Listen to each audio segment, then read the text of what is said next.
Hello champions, आप सभी का आपके अपने परिवार में एक बार फिर से स्वागत है। दोस्तों, आज हम करने वाले हैं एसएससी जीडी 2025 के लिए हिंदी का पेपर का आपका एक टेस्ट होने वाला है। देखिए, आप सभी जानते हो कि हिंदी से 20 क्वेश्चंस आपके एग्जाम में आते हैं। एक क्वेश्चन 2 नंबर का होता है, तो 40 नंबर की क्या है वो आपकी हिंदी है, आपके एग्जाम में पूछी जाती है। अब आप उन 40 नंबर में से कितना स्कोर कर सकते हो? देखिए, बहुत सारे स्टूडेंट को हिंदी है वो बहुत आसान लगती है, तो आज वाले इस पेपर में अगर आप 18 क्वेश्चंस प्लस सही कर पा रहे हो, तब आप सोच सकते हो कि हिंदी आपके लिए आसान है और उसमें आपको बहुत कम मेहनत करने की आवश्यकता है। लेकिन जिन स्टूडेंट के 15 क्वेश्चन से भी कम आ रहे हैं या 15 क्वेश्चन भी आ रहे हैं, इसका मतलब हिंदी में आपको काफी ज्यादा मेहनत करने की आवश्यकता है। ऐसा मैं क्यों कह रहा हूं? क्योंकि इसमें आप 40 में से 40 नंबर स्कोर कर सकते हो। बहुत आसान होता है इसमें करना, बाकी सब्जेक्ट में आपको बहुत ज्यादा मेहनत करनी होती है।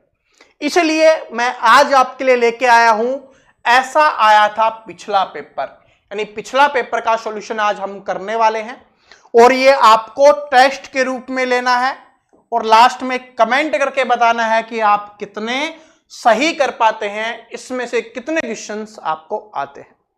ये बहुत इंपॉर्टेंट टेस्ट रहने वाला है।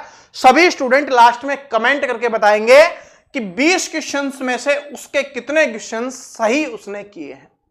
ठीक है जी, तो चलिए बिना देरी के अब शुरुआत करते हैं। और ये जो आज का पेपर होने वाला है वो आपका 20/2/2024 का, यानी इसी साल फरवरी में जो एग्जाम हुआ था उसमें 11:30 से जो 12:30 के बीच में वाली शिफ्ट थी, उसका पेपर का टेस्ट हम यहां पर लेने वाले हैं। ठीक है जी, तो चलिए शुरुआत करते हैं। आपको आंसर आपको करने की कोशिश करनी है, तभी आपको पता चलेगा कि आपका आंसर सही है या गलत है।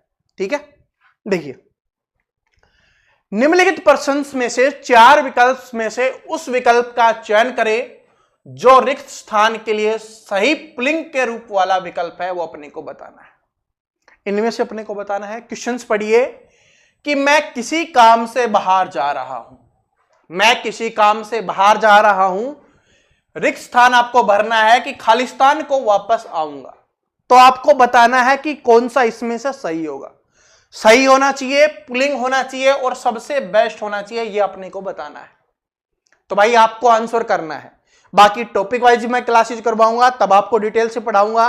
प्रैक्टिस सेट करवाएंगे, तब आपको डिटेल से पढ़ाएंगे। आज आपका टेस्ट है ताकि मुझे भी पता चल सके कि आप कितना स्कोर कर सकते हो, फिर हम आपकी उस हिसाब से तैयारी करवाएंगे। ठीक है जी, तो देखिए कि मैं किसी काम से बाहर जा रहा हूं, खालिस्तान को वापस आऊंगा। तो जिस भी स्टूडेंट ने सोमवार किया है उसका बिल्कुल करेक्ट आंसर हो जाएगा कि सोमवार को वापस आऊंगा। पुलिंग हो गया और वैसे भी ठीक है। एक चीज और बताता हूं, जैसे कुछ स्टूडेंट को दिमाग में आ रहा होगा कि परसों को वापस आऊंगा। अगर ये को नहीं होता ना कि परसों वापस आऊंगा, तब आप थोड़ा बहुत सोच सकते थे कि परसों वापस आऊंगा बोल रहा है, लेकिन परसों को वापस आऊंगा नहीं बोला जाता। मैंने आपको हमेशा एक बात बोली है कि हिंदी जो हम आम बोलचाल की भाषा में यूज करते हैं, सबसे पहले आप उसको में करके देखो, 90% क्वेश्चंस आपके वहीं से सोल्व हो जाएंगे। क्योंकि हम क्या बोलते हैं, परसों वापस आऊंगा या सोमवार को वापस आऊंगा। जब सोमवार बोल रहे होते हैं ना, तभी हम को लगाते हैं। सोमवार को, मंगलवार को, बुधवार को, इस तरीके से बोलते हैं। ठीक है, तो बात समझ में आ गया। तो ऑप्शन नंबर बी जिसने किया है उसका बिल्कुल करेक्ट है। चलो आगे बढ़ते हैं। क्वेश्चन नंबर 2 है और आपको इसका तद्भव रूप आपको बताना है कि क्या होगा। कि हमें हमेशा सबकी अच्छाई देखनी चाहिए, उनके अवगुण नहीं।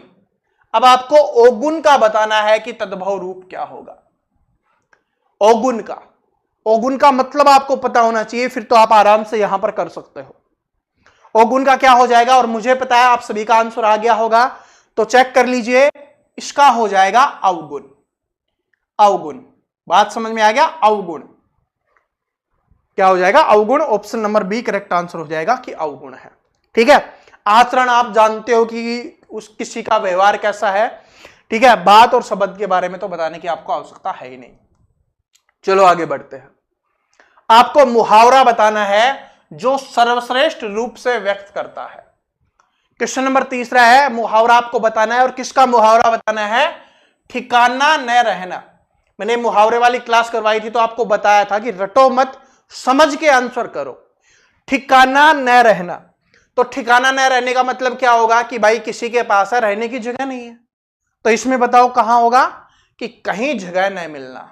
क्या हो जाएगा? कहीं जगह न मिलना। ऑप्शन नंबर ए जिसने किया है उसका बिल्कुल करेक्ट है, बाकी जिसने किया है वो गलत हो जाएगा। दुनिया घूमना, जिसके पास ठिकाना ही नहीं है रहने का, वो दुनिया कहां से घूमेगा? ठीक है, बेचैन होना, सैर करना नहीं होगा। ठीक है, चलो आगे बढ़ते हैं। क्वेश्चन नंबर 4 है आपका, और टेस्ट के रूप में ये आपको लेना है कि योग से मनोरंजन भी किया जा सकता है तथा भटकते मन को खालिस्तान भी प्रदान की जा सकती है। तो आपको बताना है कि इस रिक्त स्थान के स्थान पर क्या आएगा। 4 ऑप्शंस आपके पास दिए गए हैं। तो जो योग होता है ना, उससे मनोरंजन भी किया जा सकता है, और जो आपका मन है उसको शांति भी प्रदान की जा सकती है। तो ऑप्शन नंबर सी क्या हो जाएगा? करेक्ट आंसर हो जाएगा। योग से मनोरंजन भी किया जा सकता है और भटकते मन को शांति भी प्रदान की जा सकती है। तो ऑप्शन नंबर सी जिसने किया है उसका बिल्कुल करेक्ट है। चलो आगे बढ़ते हैं। क्वेश्चन नंबर 5वां है अपना, मुहावरा आपको बताना है अपना उल्लू सीधा करना। यह ऐसा मुहावरा है जिसको हम बचपन से पढ़ते हुए आ रहे हैं। बड़ा सिंपल मुहावरा है जिसको बचपन से पढ़ते हुए आ रहे हैं। अपना उल्लू सीधा करना या उल्लू सीधा करना, इसका मतलब क्या हो जाएगा? स्वार्थ सिद्ध करना। ठीक है, उल्लू सीधा करना है तो स्वार्थ सिद्ध करना हो जाएगा। कभी ये लिख देता है अपना उल्लू सीधा करना हो जाएगा, तो अपना स्वार्थ सिद्ध करना या अपना स्वार्थ निकालना। ठीक है, तो ये हो जाएगा। तो option number A correct answer हो जाएगा, उल्लू सीधा करना। समझ में आ गया? आज के कलयुग में ऐसी चीजें होती हैं, सभी अपना उल्लू सीधा करना चाहते हैं। ठीक है, देखो आपको पर्यायवाची बताना है। पर्यायवाची क्या होगा? महिला का। बहुत इजी है, इससे आसान कुछ हो नहीं सकता, और एग्जाम में पूछा गया क्वेश्चन है। ठीक है, तो आंसर कीजिए, महिला का पर्यायवाची क्या हो जाएगा? तो महिला का जिसने भी स्त्री किया है, option number B correct, sorry C correct answer हो जाएगा। ठीक है, ये तो बिल्कुल सिंपल था। आगे देखिए, आपको त्रुटि बतानी है कि इसमें से कौन सी त्रुटि है। ध्यान से देखना है कि कौन से में त्रुटि है। देखो एक ऑप्शन तो इसमें डिलीट हो गया कि कोई भी त्रुटि नहीं है, क्योंकि 4 ऑप्शंस में कुछ ना कुछ लिखा हुआ है। ठीक है, 4 ऑप्शंस में कुछ ना कुछ लिखा गया है, इसका मतलब क्या है? त्रुटि तो है। अब इस पूरे में निकालना है कि पुलिस ने चोरी के भ्रम में आशीष को पकड़ लिया। ठीक है, पुलिस ने चोरी के भ्रम में आशीष को पकड़ लिया। और एक बात बताता हूं आपको, मुझे पता है कुछ स्टूडेंट का दिमाग लग रहा होगा, जहां पर नाम होता है ना, नाम में गलती आप नहीं कर सकते, क्योंकि कोई भी नाम कैसे भी लिख सकता है। जैसे मैं आपको बताता हूं कि कोई भी नाम है ना, व्यक्ति कुछ भी लिख सकता है, क्योंकि मैं अभी अपना नाम लिखने वाला था जो मैंने आपको नहीं बताया है। तो एक बात समझ रहे हो ना आप कि किसी भी नाम को कैसे भी लिखा जा सकता है। जैसे ये आशीष लिखा हुआ है ना, तो कुछ स्टूडेंट सोच रहे होंगे कि सर जी आशीष तो हमने ऐसे लिखा हुआ देखा है, ऐसे होता है। तो नाम में आप कभी भी गलती नहीं कर सकते, कि कोई भी व्यक्ति नाम है वो कैसे भी लिख सकता है अपना नाम, उसके मन के ऊपर डिपेंड करता है। जैसे मैं आपको बताऊं, प्रदीप है, कोई प्रदीप इस तरीके से लिखता है। ठीक है, कोई प्रदीप इस तरीके से लिखता है, कोई प्रदीप चाहे तो ऐसे भी लिख सकता है, क्योंकि ये भी प्रदीप हो गया। और इंग्लिश में भी ऐसा ही लिखा जाता है, PARDEEP, और कुछ क्या लिखते हैं, PRADEEP। तो कुछ भी नाम लिखा जा सकता है, नाम में आप मिस्टेक नहीं मान सकते। तो अब आपका आंसर आ गया होगा कि पुलिस, देखो पुलिस में गलती नहीं है, चोरी में गलती नहीं है, पकड़ लिया में गलती नहीं है, आशीष में गलती नहीं है, तो फिर क्या बच गया? ये बच गया। चोरी के भ्रम में नहीं होता, चोरी के शक में होता है। तो option number D correct answer हो जाएगा। ठीक है जी, तो त्रुटि किसमें हो जाएगा? ऑप्शन नंबर डी में त्रुटि हो जाएगा। देखो पुलिस में कोई गलती नहीं है, आशीष में कोई गलती नहीं है, मैंने आपको बताया था, पकड़ लिया में कोई गलती नहीं है, तो बस वो कौन सा बच गया? डी बच गया। ऐसे अपने को दिमाग भी लगाना होता है। कभी किसी का आंसर नहीं आ रहा होता ना, थोड़ा लॉजिक लगाओ कि कौन सी चीज सही हो सकती है, कौन सी चीज गलत हो सकती है। जब 3 सही हैं तो चौथा तो अपने आप ही गलत हो जाएगा। देखो, क्योंकि उसमें त्रुटि वाला कोई ऑप्शन से नहीं था कि इसमें त्रुटि नहीं है, त्रुटि जरूर है, ये बोला ही गया है। चयन करें कि जो वाक्यांशों के लिए एक विकल्प होगा, ये अपने को बताना है। और वाक्यांश क्या है कि जिसके हाथ में चक्कर हो, जिसके हाथ में चक्कर हो उसको क्या बोला जाएगा? कमेंट करो आप, तब तक मैं आपको बताता हूं। जिसके हाथ में चक्कर हो उसको विष्णु भगवान बोला जाता है। क्या बोला जाता है? विष्णु भगवान बोला जाता है, उनके हाथ में चक्कर होता है। ठीक है, कृष्ण जी भगवान के हाथ में भी चक्कर देखा होगा आपने, लेकिन वो क्या है? विष्णु जी के ही रूप है। तो क्या समझ में आ गया कि विष्णु जी को बोला जाता है कि जिसके हाथ में चक्कर हो। तो क्या हो जाएगा? ऑप्शन नंबर बी जिसने भी किया है उसका बिल्कुल सही है, चक्कर पाणी हो जाएगा। क्या हो जाएगा? चक्कर पाणी हो जाएगा, जिसके हाथ में चक्कर हो। और अगर पूछे कि कौन से भगवान है तो विष्णु भगवान हो गए। आगे देखो क्या है, इसमें आपको बताना है कि मात्राओं की अशुद्धियां हैं और वो कौन से भाग में है। और अगर कोई से भी भाग में नहीं है तो आपको ये चुनना है कि कोई त्रुटि नहीं है। ठीक है, पहले इसको पढ़ो, समझ में आएगा कि लोभी धन इसलिए इकट्ठा करता हो जिसमें उसे किसी समय उसकी कमी न हो, परंतु उसे उसकी कमी हमेशा बनी रहती है। अगर आपने स्टार्टिंग में पढ़ा होगा तो आपको सब कुछ अटपटा लगा होगा। जैसे देखो, ये यहां पर देखो पेपर में ये बड़ी ली लिखा हुआ था, ये टाइपिंग में हो गया, क्योंकि टाइपिंग में सही टाइप हो गया ना, इस वजह से। तो लोभी धन इसलिए इकट्ठा करता हो नहीं करता है, तो क्या हो जाएगा? करता है हो जाएगा। एक तो ये मिस्टेक है, एक इसलिए में छोटी ली आएगी तो ये मिस्टेक हो गया। ठीक है, जिसमें उसे नहीं, जिससे उसे होगा, ये उससे है, उससे नहीं होगा, क्या होगा? उसे होगा। और दूसरा जिसमें नहीं, जिससे उसे, क्योंकि धोबी का नाम आ गया, माफी चाहूंगा, लोभी है। लोभी धन इसलिए इकट्ठा करता है जिससे उसे किसी भी समय उसकी कमी ना हो, परंतु उसकी कमी हमेशा बनी रहती है। क्योंकि जो लोभी होता है ना, वो कमी हमेशा रखेगा, क्योंकि भाई वो हर चीज में लोभ करेगा तो वो होगा ही। तो समझ में आ गया? तो मिस्टेक कौन से में? ये वाले में है। तो ये देखो, ये पूरा एक साथ ही लिखा गया है। जो मैंने आपको बताया ना कि इस पूरे में गलतियां ही गलतियां हैं, तो ये आपका हो जाएगा option number A correct answer हो जाएगा कि इसमें गलती है। आगे देखो कि आपको बताना है कि जो रेखांकित शब्द है उसकी सही वर्तनी आपको बतानी है। ध्यान से पढ़ोगे, पढ़ते ही आंसर आ जाएगा कि सड़कें चौड़ी होनी चाहिए, लेकिन चौड़ी नहीं है, चौड़ी लिखा हुआ है। चौड़ी कैसे लिखा जाता है? इस तरीके से लिखा जाता है। तो जिसने ऑप्शन नंबर ए किया होगा उसका बिल्कुल करेक्ट आंसर हो जाएगा। और ये बिल्कुल सिंपल और बिल्कुल आसान क्वेश्चन था। ठीक है, तो हिंदी मैंने बताया ना कि आसानी आती है, लेकिन फिर भी कितने स्टूडेंट 18 प्लस क्वेश्चंस कर पाएंगे? अच्छा पेपर है, कुछ क्वेश्चंस इसके बहुत अच्छे हैं। देखो, ये वाला क्वेश्चंस निकालो, इसमें काफी दिमाग आपको लगाना होगा कि दिए गए वाक्य में निरर्थक शब्द ज्ञात कीजिए। निरर्थक का मतलब होता है ऐसा शब्द जिनका कोई मतलब नहीं होता, लेकिन उनको हम यूज करते रहते हैं। ठीक है, जिनको हम यूज करते रहते हैं, ना वो हिंदी में है, ना संस्कृत में है, ना उर्दू में है, कहीं पर भी नहीं है वो, लेकिन उनको हम यूज करते रहते हैं। खुद का हमने बना लिया है। जैसे हमारे जैकी दादा ने बनाया हुआ है ना, बिड़ू मेरा बच्चा है तू, बनाया हुआ है ना, बिड़ू मेरा बच्चा है तू। ठीक है, तो इस तरीके से बिड़ू कोई शब्द थोड़ी ना है, लेकिन बना लिया है कि बिड़ू। तो उस तरीके से आपको बताना है कि तुम दोनों कब से खटर पटर कर रहे हो, अब चुप हो जाओ। इतना समझाने के बाद तो आपका आंसर आ गया होगा। जिनका पहले आ गया बहुत अच्छी बात है, जिनका अब आ गया वो भी अच्छी बात है, क्योंकि मैंने आपको समझा दिया इसका मतलब क्या होता है। तो क्या हो जाएगा? खटर पटर हो जाएगा। खटर पटर का मतलब कुछ नहीं होता, हम बोलते रहते हैं ना खटर पटर क्यों कर रहा है, उसका मतलब ये होता है भाई चुप हो जाओ, आप बेवजह की बातें क्यों कर रहे हो, बकवास क्यों कर रहे हो। ठीक है, वो शब्द होते हैं, खटर पटर कोई शब्द नहीं होता। तो ऑप्शन नंबर ए क्या हो जाएगा? इसका करेक्ट आंसर हो जाएगा। चलो आगे बढ़ते हैं। दिए गए शब्द का पर्यायवाची अपने को ज्ञात करना है और उल्लास का आपको बताना है। उल्लास का पर्यायवाची, पर्यायवाची का मतलब क्या होता है? सिंपल भाषा में मैं आपको समझाऊं कि सेम अर्थ वाले की दोनों का एक ही अर्थ निकलता है, मतलब एक ही अर्थ के शब्द है।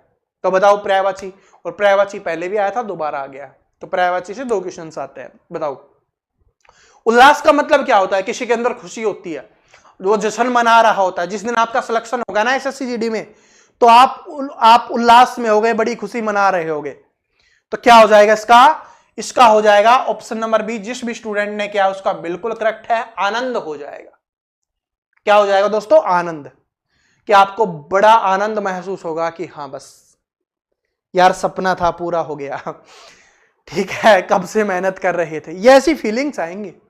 अभी आपको नहीं लग रहा, लेकिन जिस दिन रिजल्ट आएगा ना, आप खुश होना चाहोगे, आंखों से आंसू निकल रहे होंगे, वो भी खुशी के आंसू होंगे, माता पिता भी खुश होंगे, परिवार पूरा खुश होगा।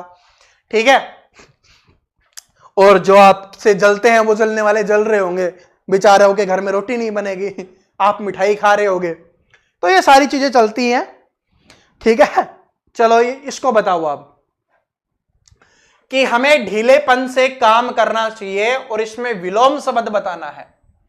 विलोम शब्द का मतलब होता है विपरीतार्थक शब्द या उल्टा बताना है, कि जिसका अर्थ उल्टा निकले, विपरीत निकले, वो अपने को बताना होता है।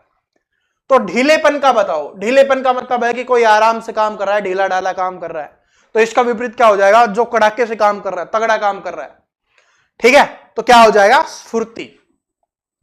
ऑप्शन नंबर सी जिसने किया उसका बिल्कुल करेक्ट आंसर है कि जो फुर्ती से काम कर रहा है, जो उत्साह से काम कर रहा है, एनर्जी से काम कर रहा है, उसको स्फूर्ति बोला जाएगा।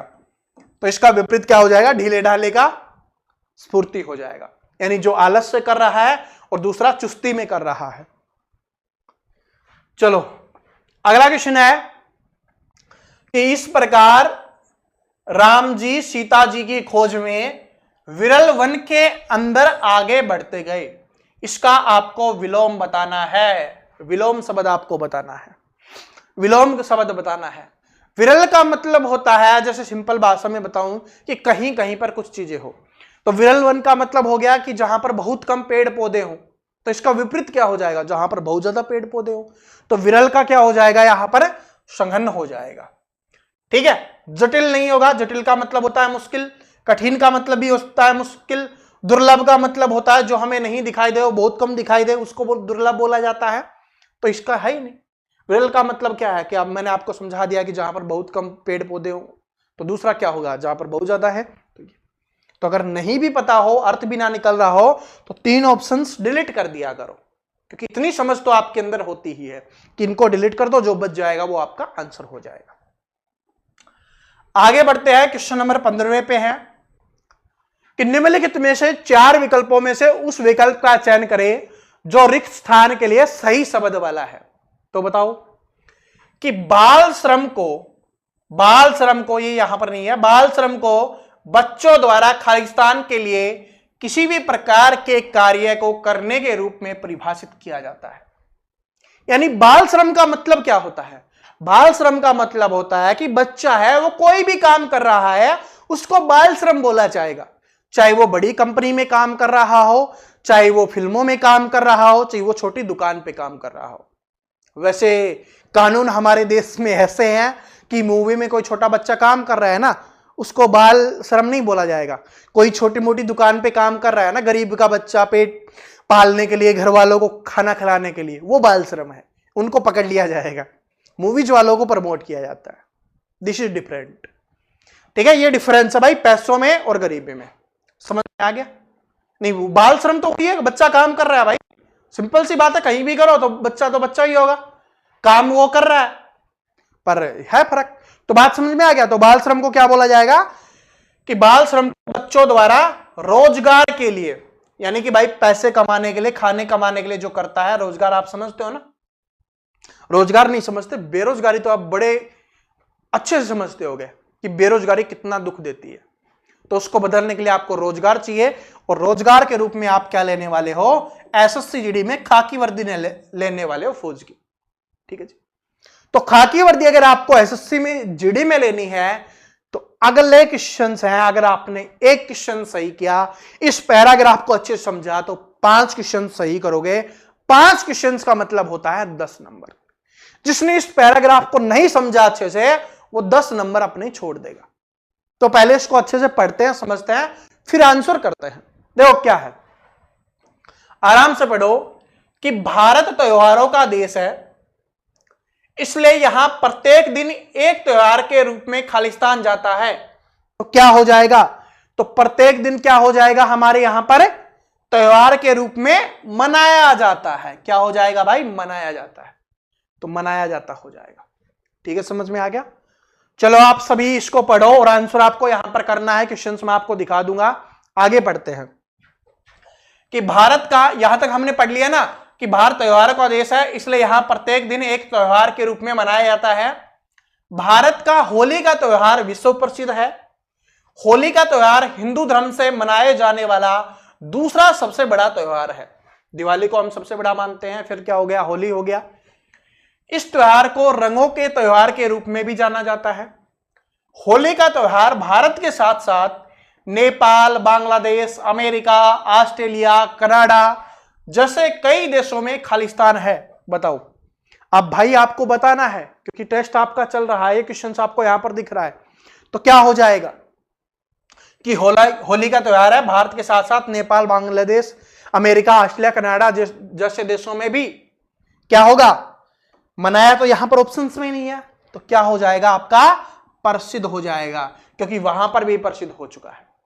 क्योंकि यहां पर देखो हिंदू धर्म के लोग रहते हैं, बाकी देशों में क्या है, हिंदू धर्म के लोग रहते हैं या हमारे देश से गए हुए लोग रहते हैं। जैसे कनाडा हो गया, ऑस्ट्रेलिया हो गया, अमेरिका हो गया, तो हमारे देश के लोग वहां पर जाके रहने लगे, तो वो भी त्योहार मनाने लग गए। तो इसलिए क्या हो गया, वहां पर भी क्या हो जाएगा, ये प्रसिद्ध हो जाएगा। तो option number B correct answer हो गया। ऐसे समझो, समझ रहे हो ना, बड़ा प्यारा लग रहा है और आंसर भी आपका निकल रहा है। ठीक है, जैसे कई देशों में भी प्रसिद्ध है। इस त्योहार को सभी वर्गों के लोग मनाते हैं। वर्तमान में तो अन्य धर्मों को मानने वाले लोग भी इस त्योहार को बड़ी खालिस्तान से मनाते हैं। तो अन्य धर्म के लोग भी इसको कैसे मनाते हैं बताओ, क्योंकि हमारे देश में त्योहार कैसे मनाया जाता है, कोई भी त्योहार कैसे मनाया जाता है, बड़ी धूमधाम से मनाया जाता है। तो option number A correct answer हो जाएगा कि अन्य धर्मों के लोग भी है ना, इसको बड़ी धूमधाम से मनाते हैं। और देखा है भाई हमने, ठीक है, हर धर्म के लोग मनाते हैं। और मैं तो एक राज्य की राजधानी में रहता हूं, तो मैंने बहुत सारी चीजें देखी है कि त्योहार किस तरीके से मनाए जाते हैं। ठीक है, मैं राजस्थान की राजधानी में रहता हूं, जयपुर में। यहां पर हर त्योहार को बड़े मजेदार तरीके से मनाया जाता है। ठीक है, बहुत ही शानदार तरीके से मनाया जाता है, बहुत अच्छा लगता है ऐसे देख के। आगे देखो, ठीक है, प्रकृति भी इस तरह से इस त्योहार में सम्मिलित होती है। जो हमारी प्रकृति होती है, मां प्रकृति है, वो भी इस त्योहार में शामिल होती है। क्यों? क्योंकि चारों ओर रंग बिरंगे फूल बिखेर कर वसंत ऋतु खालिस्तान लुटाती है। क्योंकि उस समय फूल लुट रहे होते हैं, पतझड़ ऋतु चलने वाली होती है, चल रही होती है। तो क्या हो जाएगा, चारों तरफ है खुशियां लुटाती है। जो मां प्रकृति है ना, वो चारों तरफ खुशियां लुटाती है, क्योंकि जहां पर फूल होंगे ना, वो खुशी का प्रतीक होते हैं। इस बात को याद रख लेना, फूल हमेशा खुशियों के प्रतीक रहेंगे और कांटे हमेशा दुख के प्रतीक रहेंगे। जहां पर भी फूल की बात आएगी, खुशियों के प्रतीक रहेंगे। हिंदी वाले फूल की बात कर रहा हूं, ठीक है जी। आगे देखो, यह खुशियां बांटने वाला त्योहार है। इस दिन सभी लोग एक दूसरे से गले मिलकर खुशी खुशी इस त्योहार को मनाते हैं। इस त्योहार में एक ऐसी शक्ति है कि वर्षों पुरानी दुश्मनी भी इस दिन दोस्ती में बदल जाती है, क्योंकि यह त्योहार इतना प्यारा होता है, इतने प्यारे तरीके से इस त्योहार को मनाया जाता है, इतनी चीजें इसमें होती हैं। ठीक है, वैसे आज के टाइम पे थोड़ा अलग तरीके से मनाने लग गए लोग, लेकिन रियल जो हमारा त्योहार है ना होली का, वो बड़ा ही अच्छा है। होली के त्योहार से बेस्ट त्योहार कोई नहीं हो सकता। ठीक है जी, इसलिए होली को खालिस्तान का त्योहार भी कहा जाता है। तो बताओ किसका त्योहार कहा जाता है, किसका त्योहार कहा जाता है बताओ। तो इसलिए होली को यहां पर आंसर कीजिए सभी स्टूडेंट, क्योंकि आपका टेस्ट चल रहा है तो आंसर निकल गया होगा आपका। इसलिए इसको सौहार्द का त्योहार भी कहा जाता है। सौहार्द का, इसका मतलब क्या होता है? इसका मतलब होता है जहां पर लोग प्रेम से कुछ भी चीजें कर रहे होते हैं, प्यार से कोई त्योहार मना रहे होते हैं, गले मिल रहे होते हैं। ठीक है, दो या दो से अधिक लोग मिलकर इंजॉय कर रहे होते हैं, खुशियां मना रहे होते हैं, उसको सौहार्द बोला जाता है, बड़े प्यार से बोला जाता है। बात समझ में आ गया? तो ये अपना हो जाएगा, आंसर हो गया सौहार्द। लेकिन आगे पढ़ते हैं। इसलिए होली को सौहार्द का त्योहार भी कहा जाता है। ऐसे माना जाता है कि होली का त्योहार हजारों वर्षों से मनाया जाता है। होली का त्योहार बुराई पर अच्छाई की जीत का प्रतीक के रूप में मनाया जाता है। साथ ही यह मौज मस्ती, ठीक है, मौज मस्ती किया जाता है और साथ ही मौज मस्ती का प्रतीक है। ऐसे ही कुछ था, इसमें थोड़ा प्रिंटिंग में रह गया होगा, ठीक है। तो अपना आंसर यहां से निकल गया कि होली का त्योहार है, मौज मस्ती का त्योहार है, प्यार का त्योहार है, हंसी खुशी का त्योहार है, सभी लोग एक दूसरे से मिलते हैं, रंगों का त्योहार है, खुशियों का त्योहार है। तो बात समझ में आ गया। तो इस तरीके से, और होली है ना, जब आपका पेपर हो जाएगा SSCGD का, उसके बाद आएगी होली। और जिसका पेपर बहुत अच्छे से हो जाएगा वो बहुत अच्छे से होली मनाएगा, और जिसके अच्छे से नहीं होगा फिर उसको दूसरे एग्जाम की तैयारी करनी है, क्योंकि बेरोजगारी में कोई त्योहार अच्छे से नहीं बनता है। ठीक है जी। तो अगर आप भी मेहनत कर लोगे तो फिर आगे कोई प्रॉब्लम नहीं होगी। तो यहां पर अपने जो 20 क्वेश्चन है वो समाप्त होते हैं। तो सभी स्टूडेंट है वो कमेंट करके जरूर बताना कि आपके कितने क्वेश्चन सही हुए हैं। सभी स्टूडेंट कमेंट करके बताएंगे। और देखिए जीके जीएस की क्लास हम कंटिन्यू करते रहते हैं। बीच बीच में हिंदी करना बहुत जरूरी है, क्योंकि हिंदी बहुत आसान है, इसमें स्कोर करना बहुत आसान है। आपको बताना जरूरी है कि कैसे क्वेश्चन आते हैं, ताकि आप उनको भी पढ़ते रहो। ठीक है। और हिंदी के नोट्स हैं, मैं जल्दी ही आपके लिए सारे के सारे अवेलेबल करवा दूंगा। ये बात भी आपको बतानी थी, इसलिए ये करवाना जरूरी था। ठीक है। बाकी अपनी जीके जीएस की क्लास है, कंटिन्यू 11 AM पे चलती रहेगी। जिस दिन नहीं आएगी तो समझ लो हिंदी की क्लास आ रही है, लेकिन क्लास जरूर आएगी। ठीक है जी। तो लाइक शेयर कमेंट जरूर कर देना, सब्सक्राइब कर लेना जितने भी नए स्टूडेंट हैं जीके जीएस की शानदार क्लासेस देखने के लिए। मिलते हैं नेक्स्ट वीडियो में, तब तक हंसते रहिए, मुस्कुराते रहिए और पढ़ते रहिए, क्योंकि हंसते रहना, मुस्कुराते रहना और पढ़ना बहुत जरूरी है। ठीक है। Thank you.